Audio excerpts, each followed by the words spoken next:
আমি একমাত্র মানুষ যে কিনা ঈদের জন্য শপিং করা ড্রেসগুলা ঈদের দিন দেখাচ্ছি। এর পিছনে নির্দিষ্ট একটা কারণ আছে, সেটা আপনাদের সাথে আজ শেয়ার করব। অনেক মানুষই দেখা যায় যে যখন শপিং করতে যায় হয়তো সেখানে ভিডিও করে, আর নয়তো দেখা যায় বাসায় আনার পর ভিডিও করে। আমার কিন্তু এরকম একটা ভিডিও আছে যে বাসায় নিয়ে আসার পর কি কি শপিং করছি সেগুলো আমি দেখিয়েছিলাম আগের ভিডিওতে। আর এই ভিডিওটা আমি কোনো কিছুই আগে দেখাইনি। তো আজকে আপনাদের সাথে শেয়ার করবো কেন আমি আগে দেখাইনি, আজকে কেন দেখাচ্ছি। মা বাবা ছাড়া এই মেয়েটার সবচেয়ে কাছের এবং সবচেয়ে আপনজন হচ্ছে আমার এই কলিজা দুইটা, আমার মেয়ে দুইটা।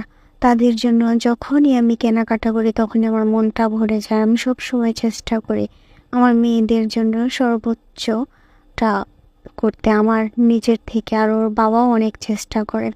আমি যখন ঢাকায় প্রথম যাই 4 মাস আগে, তখন দেখা যেত যে যাই কিছু দেখতাম তখনই আর কি চোখের নজর শুধু বাচ্চাদের ড্রেস আপ হোক, বাচ্চাদের যে কোনো জিনিস হোক, সব কিছুর দিকে তাকিয়ে থাকতাম। আর ভাবতাম যে কবে যে স্যালারিটা পাবো, আর কবে যে মেয়েদের জন্য কিছু কেনাকাটা করবো। এটা সবসময় মনের ভেতর চলতো।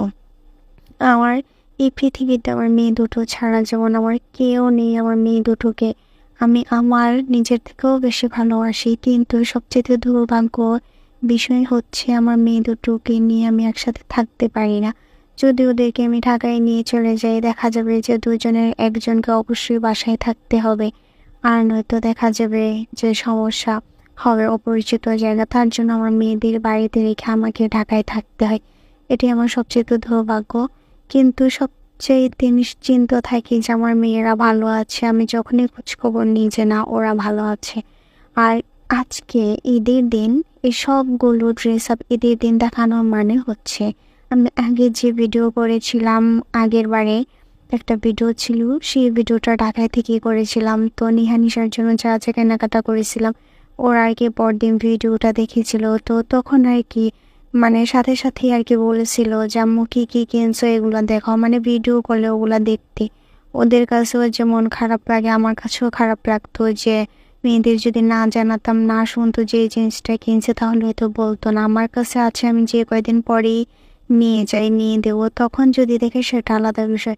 কিন্তু যখন জানবি যে ওদের জন্য কিছু কেনাকাটা করছি কিন্তু ওরা সেটা হাতে পাচ্ছে না ওই মুহূর্তে, এটা কিন্তু খুবই খারাপ লাগে। তো তার জন্য আর কি এবারের ভিডিওটা আমি আগে করে রাখিনি, এবারের ভিডিওটা একদম আজকেই করেছি, যাতে মেয়েরা মেয়েদের জিনিসটা হাতেও পায়। এবং 4 মাস পর এবার 1 সপ্তাহের ছুটিতে আর কি বাড়িতে আসলাম। তো এই কয়েকদিন মেয়েদের সাথে ভালোভাবে কাটাতে পারবো, এটাই সবচেয়ে খুশির বিষয় আমার কাছে। আর দিনগুলো মনে হয় যে চলে যাচ্ছে খুব তাড়াতাড়ি, খুব শীঘ্রই আমাকে আর ওর বাবাকে চলে যেতে হবে আমাদের গন্তব্যস্থানে। আর এই সময়টুকু মেয়েদের সাথে খুব ভালোভাবে কাটাচ্ছি, এটাই শুকরিয়া আল্লাহর কাছে।